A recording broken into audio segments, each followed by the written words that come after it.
নমস্কার, আপনারা দেখছেন সময় কলকাতা। টলি হলি বলি নিয়ে আমি পৃথা রয়েছি আপনাদের সঙ্গে। এখন চোখ রাখবো বিনোদনের খবরে।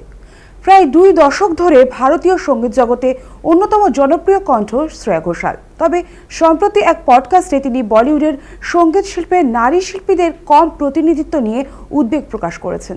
তার মতে শীর্ষে থাকা বেশিরভাগ গানই পুরুষ শিল্পীদের গাওয়া, যেখানে মহিলা কণ্ঠের সংখ্যা খুবই কম। শ্রেয়ার দাবি, এই বৈষম্য আসলে সমাজের পিতৃতান্ত্রিক মানসিকতার প্রতিফলন। তিনি বলেন, আগে এমন পরিস্থিতি ছিল না। অতীতে নারী শিল্পীরাই সঙ্গীত জগতের গুরুত্বপূর্ণ অংশ ছিলেন। উদাহরণ হিসেবে তিনি কিংবদন্তি শিল্পী লতা মঙ্গেশকর ও আশা ভোসলের সময়ের কথা উল্লেখ করেন। তখন তারা সঙ্গীতের এক পুরো যুগকে প্রভাবিত করেছিলেন। গত প্রায় 1 দশক ধরে এই পরিবর্তন স্পষ্ট হলেও ভবিষ্যতে পরিস্থিতিতে বদল আসতে পারে বলে তিনি আশাবাদী।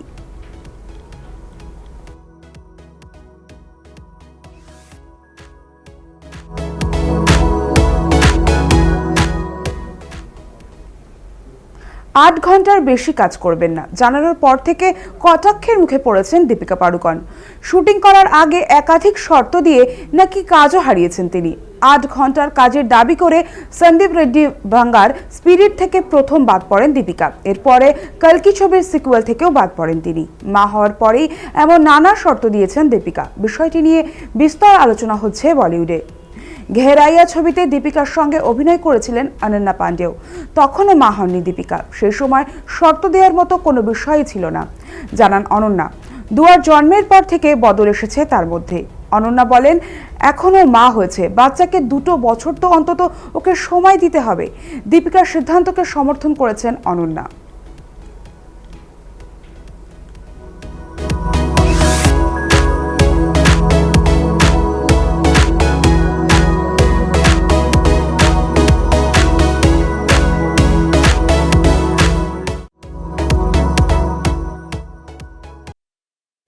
বিচ্ছেদ হয়ে গিয়েছে বহু বছর আগে, তবে আজও সৈফ আলী খান ও অমৃতা সিং এর সম্পর্ক নিয়ে বলিউডে আলোচনা হয়।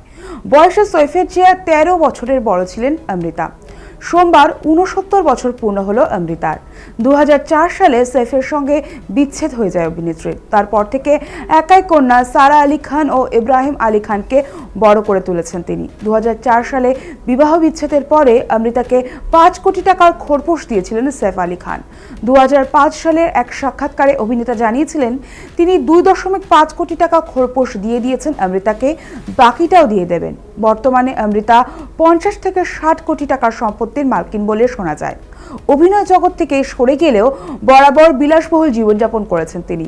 মুম্বাইয়ের বিলাসবহুল এলাকায় 3 কোটি টাকার একটি বাংলো রয়েছে অমৃতার। 2025 সালের ফেব্রুয়ারিতে বেড়েছে অমৃতার সম্পত্তির পরিমাণ। জুহুতে বিলাসবহুল আবাসনে একটি ফ্ল্যাট কেনেন তিনি, যার দাম 18 কোটি টাকা।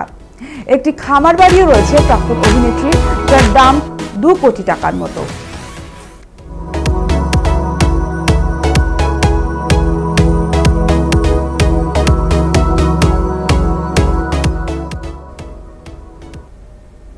গত 26শে ফেব্রুয়ারি 4 হাত 1 হয়েছে রাজস্থানের উদয়পুরের মাটিতে।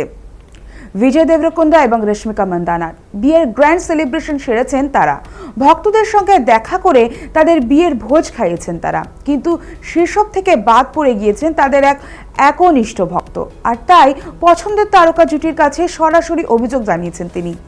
সে প্রাপ্তবয়স্ক নয়, বরং এক খুদে ভক্ত। সোশ্যাল মিডিয়ায় এক ভিডিও পোস্ট করে সে কথা জানায়। মুহূর্তে ভাইরাল হয় ভিডিও। নিজের একনিষ্ঠ ভক্তের সমস্ত কথার জবাবও দেন অভিনেতা। তারপরেই বিজয় তার বাড়িতে ওই একনিষ্ঠ ভক্তকে আমন্ত্রণ জানান। তার প্রিয় খাবার ও তার পছন্দের মিষ্টি কি তা জানার চেষ্টাও করেন অভিনেতা। সেই মতোই সমস্ত আয়োজন সারবেন বিজয় রশ্মিকা।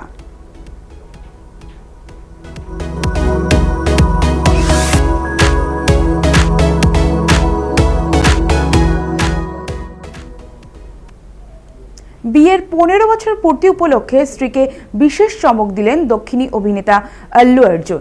বিবাহবার্ষিকীর দিনেই স্ত্রী স্নেহা রেড্ডিকে একটি বিলাসবহুল মার্সিডিজ গাড়ি উপহার দেন অভিনেতা। হায়দ্রাবাদে গাড়িটির দাম প্রায় 1.8 কোটিরও বেশি বলে জানা যাচ্ছে।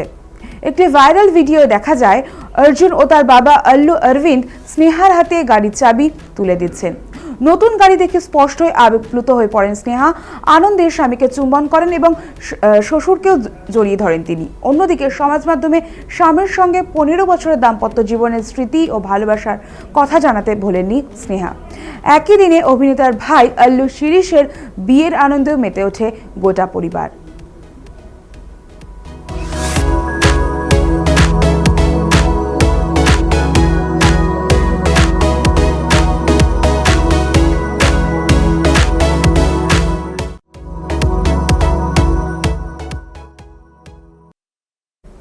টলিউডে ফের নক্ষত্রপতন, পরলোকে পাড়ি দিলেন বর্ষিয়ান অভিনেতা তমাল রায়চৌধুরী। জানা গিয়েছে সোমবার ভোর 3:30 থেকে 4টের মধ্যে হৃদরোগে আক্রান্ত হয়ে মৃত্যু হয়েছে অভিনেতার।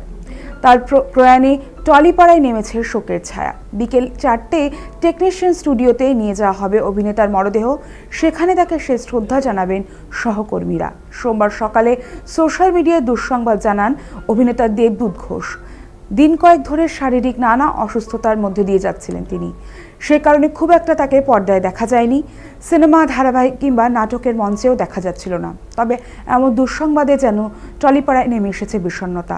কেওড়াতলা মহাশ্মশানে হবে শেষকৃত্য।